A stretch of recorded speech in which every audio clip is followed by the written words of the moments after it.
Bonjour à tous, voici déjà la 6e émission de cette série qui nous permet de nous promener à travers les évangiles de la résurrection pour pouvoir découvrir ce que le Christ nous livre de lui, nous révèle de lui et découvrir un peu mieux comme cela notre vie de disciple du ressuscité. Dans la première émission, je vous avais expliqué que personne n'est témoin de la résurrection, mais que nous sommes témoins du ressuscité. Le Christ n'est pas seulement revenu à la vie, il est passé à la vraie vie, la vie éternelle. Il est tout autre, même s'il fait bien toujours partie de notre histoire.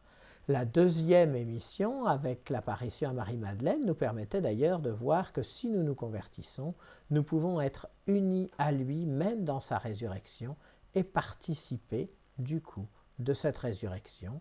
Sa résurrection est notre résurrection.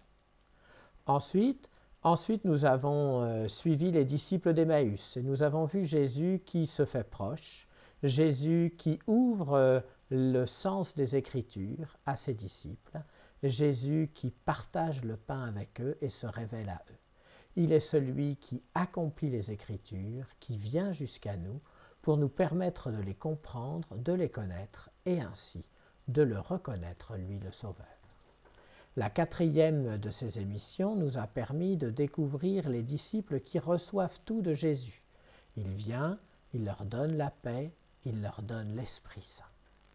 Et puis la 5e nous a permis d'approfondir un peu le regard que nous portons sur saint Thomas, découvrir cet homme plein de foi et de courage qui pourtant n'avait pas encore compris, découvrir Jésus aussi qui précède nos désirs, mais qui en même temps nous rappelle ce qu'il veut, ce qui est bon pour nous. Dans cette nouvelle émission, je voudrais que nous regardions les disciples au bord du lac qui vivent la 2e des pêches miraculeuses et que nous voyons ce que Jésus nous révèle ainsi.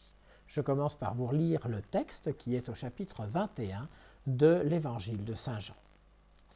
Après cela, Jésus se manifesta encore aux disciples sur les bords de la mer de Tibériade. Et voici comment. Il y avait là ensemble Simon-Pierre avec Thomas appelé Didyme, c'est-à-dire jumeaux, Nathanaël de Cana de Galilée, les fils de Zébédée et 2 autres de ses disciples.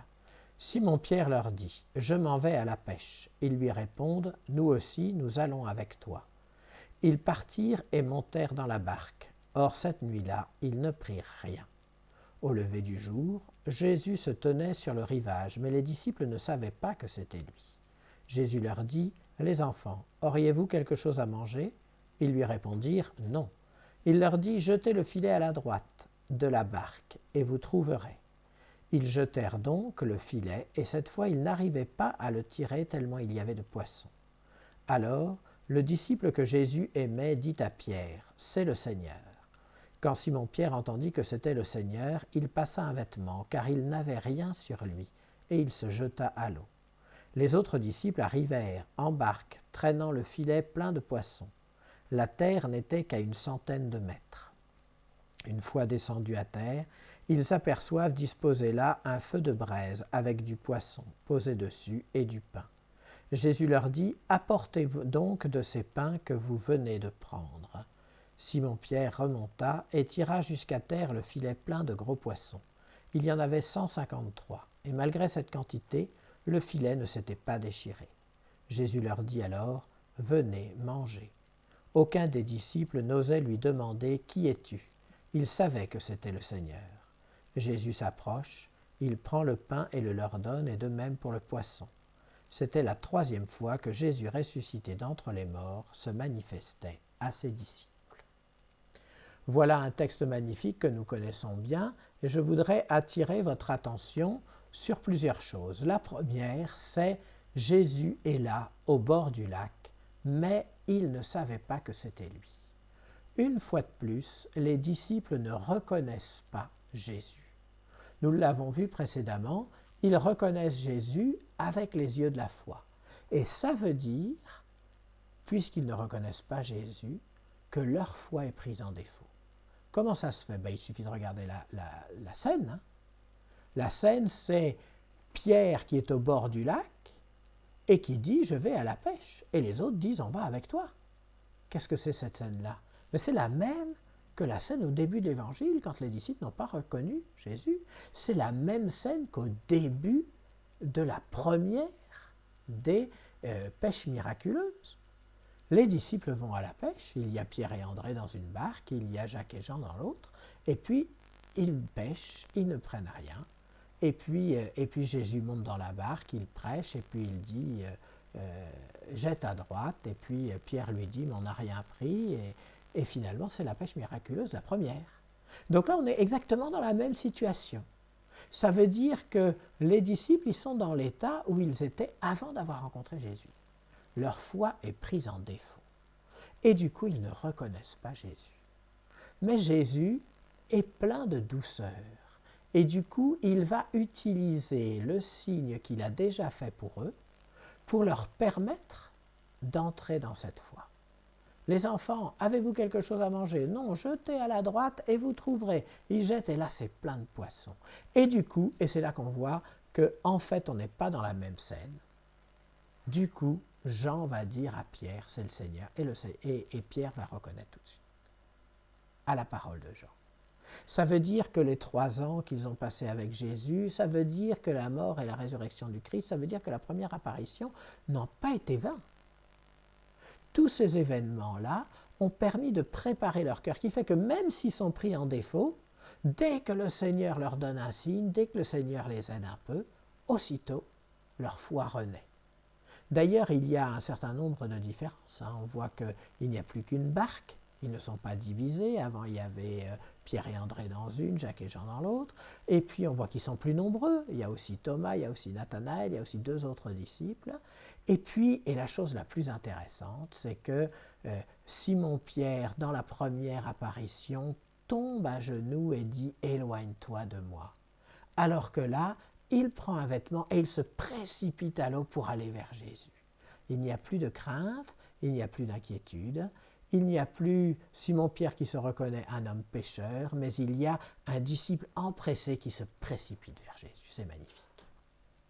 Et voilà que Jésus les appelle les enfants, que Jésus leur donne le signe même qu'il a déjà utilisé, que Jésus les accueille. Cet évangile-là, c'est sans doute le plus évidemment l'évangile de la douceur du Christ ressuscité.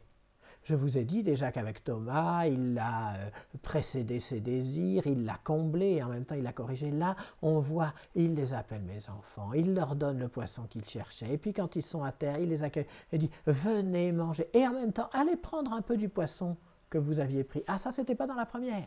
Dans la première, ils reviennent avec les barques trop pleines qui s'enfoncent et Jésus, à peine les voit arriver, il leur dit « Marchez à ma suite, je ferai de vous des pêcheurs d'hommes ».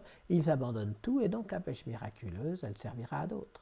Ici, cette fois-ci, avec beaucoup de délicatesse et de bonté, le Seigneur les invite à prendre de leur poisson alors qu'il a déjà préparé le feu, le pain et le poisson. Et puis il les invite à table. Et puis il les nourrit. Vous voyez, c'est toute cette délicatesse et cette bonté du Seigneur. Alors pourquoi est-ce que j'insiste là-dessus? C'est pour une raison très simple.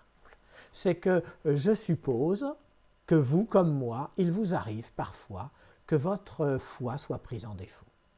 Que vous ne repériez pas le Seigneur dans le visage d'un frère qui vient vers vous. Que vous ne pensiez pas à la prière à tel ou tel moment où vous seriez pourtant bien inspiré d'y aller. Il vous arrive sans doute de lire un texte de l'Évangile en vous disant « je ne comprends rien » ou bien « ça ne m'apporte rien ». Il vous arrive de penser à autre chose pendant la messe ou d'être distrait pendant la prière.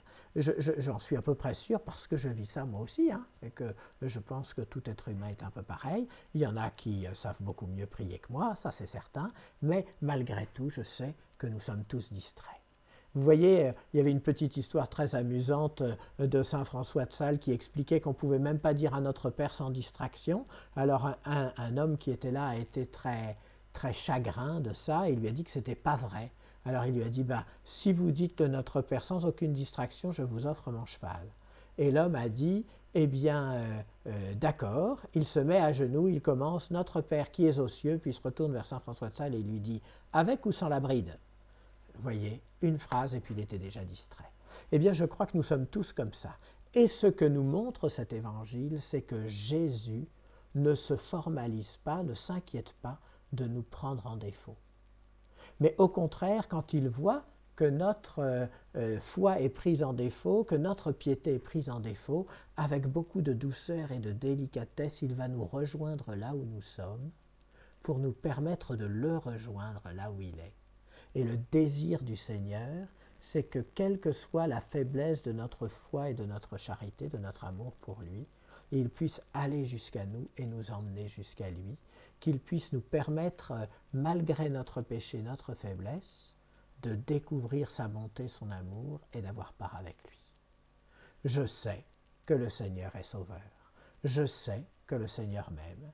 Et quand je lis ce texte-là, je vois à quel point son amour est prévenant, délicat et doux. Et mon cœur est dans la joie. J'espère que le vôtre aussi.